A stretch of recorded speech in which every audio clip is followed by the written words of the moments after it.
దేశ రాజకీయాల్లో చక్రం తిప్పుతున్న సోనియా గాంధీని ఢీకొన్న జగన్ ను ఆయన అభిమానులు ఆకాశానికి ఎత్తేస్తుంటే యువనేత మాత్రం తెలంగాణలో కాలు పెట్టడానికి కూడా భయపడుతున్నారు. ఏడాది క్రితం ఖమ్మంలో చేపట్టిన ఓదార్పు యాత్ర మినహా ఇప్పటివరకు తెలంగాణ ప్రాంతంలో ఎలాంటి కార్యక్రమాలు పెట్టడానికి సాహసించడం లేదు యువనేత. ఈ తెలంగాణ టెర్రర్ కు అసలు కారణం ఏంటి?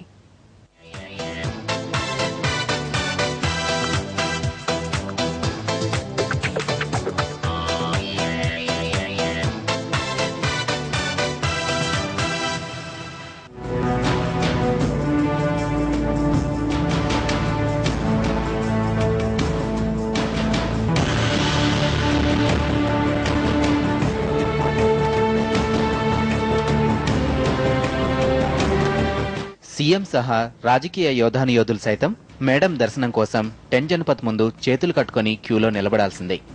అధినేత్రి కటాక్షం కోసం పరితపించే పరిస్థితి. అలాంటి సోనియా గాంధీపైనే యుద్ధం ప్రకటించి కడప ఎన్నికల్లో తన సత్తా చాటుకున్నారు వైఎస్ఆర్ కాంగ్రెస్ అధినేత జగన్. ఈ దెబ్బతో పొలిటికల్ హీరోగా ఇమేజ్ తెచ్చుకున్నారు. ఇంతవరకు బాగానే ఉంది. కానీ ఈ యంగ్ లీడర్ ఒక విషయంలో మాత్రం అడుగు ముందుకు వేయడానికి ధైర్యం చేయట్లేదు. అదే తెలంగాణ. ఏడాది క్రితం రాజశేఖర రెడ్డి మరణ వార్త విని తట్టుకోలేక చనిపోయిన కుటుంబాలను ఓదార్చడానికి ఖమ్మం జిల్లాలో ఓదార్పు యాత్ర చేపట్టారు. ఆ తర్వాత జరిగిన మహబూబాబాద్ ఘటన అందరికీ తెలిసిందే. అంతే, ఇక తెలంగాణ వైపు యువనేత చూసింది లేదు. యాత్రలు, దీక్షలు, ఆందోళన కార్యక్రమాలు ఏవైనా సీమాంధ్ర ప్రాంతానికే పరిమితమవుతున్నారు.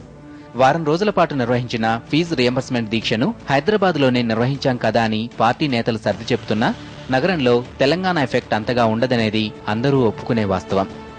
రైతు సమస్యల పరిష్కారానికి ఈ నెల 13న అన్ని జిల్లా కలెక్టరేట్ల ముట్టడి కార్యక్రమాన్ని వైఎస్ఆర్ కాంగ్రెస్ చేపట్టింది. పార్టీ అధ్యక్షుడి హోదాలో జగన్ ఏదైనా తెలంగాణ జిల్లాలో పాల్గొనాలని ముందుగా అనుకున్నారు. మహబూబ్ నగర్, నల్గొండ, రంగారెడ్డి జిల్లాలు పరిశీలనకొచ్చాయి. అయితే తాజాగా వీటన్నిటినీ వదిలి సేఫ్టీ ప్లేస్ గా చిత్తూరును ఎంచుకున్నారు. పార్టీ పెట్టిన తర్వాత ప్రత్యేక తెలంగాణపై జగన్ తన వైఖరిని స్పష్టం చేయాల్సింది. తెలంగాణ సున్నితమైన అంశం కాబట్టి కాస్త వ్యూహాత్మకంగా వెళ్లడంలో తప్పులేదంటున్నారు పార్టీ నేతలు. చిత్తూరు ఖచ్చితంగా సెలెక్ట్ చేసుకోవడానికి చిరంజీవి గారి ప్రాంతం, ముఖ్యమంత్రి గారి ప్రాంతం కాబట్టి ఆయన అక్కడ సెలెక్ట్ చేసుకున్నాడని మీరు అనుకుంటే అనుకోండి, కానీ అది కాదు ఉద్దేశం. వాళ్ళకి మన గుంటూరులో సెలెక్ట్ చేసుకున్నారు, అంతకుముందు విజయవాడలో దీక్ష చేశారు, ఇవాళ చిత్తూరులో చేయాలనుకుంటున్నారు. మొన్న ఏమో ఫీజు పోరేమో హైదరాబాద్లో చేయడం జరిగింది. ఒక్కొక్క ప్రాంతం నుంచి ఒక్కో రకంగా చేస్తాం. దానికి ఏదో రకమైన భావాలను మీరు ఆపాదిస్తే మేము చేయగలిగింది ఏమీ లేదు. ప్లీనరీలో తప్పనిసరిగా తెలంగాణ అంశాన్ని గురించి, అలాగే రిజర్వేషన్ అంశాన్ని గురించి, ఇది ఎస్సీ రిజర్వేషన్ అంశాల గురించి తప్పనిసరిగా చర్చించడం జరుగుతుంది. ప్రత్యేక రాష్ట్రంపై ప్లీనరీలో స్పష్టత ఇస్తామని చెప్తున్నా కలెక్టరేట్ ముట్టడి కార్యక్రమాన్ని తెలంగాణ వాదులు అడ్డుకుంటారేమోనన్న భయంతోనే ముందస్తు జాగ్రత్తగా వేదిక మార్చినట్లు పార్టీ వర్గాల సమాచారం.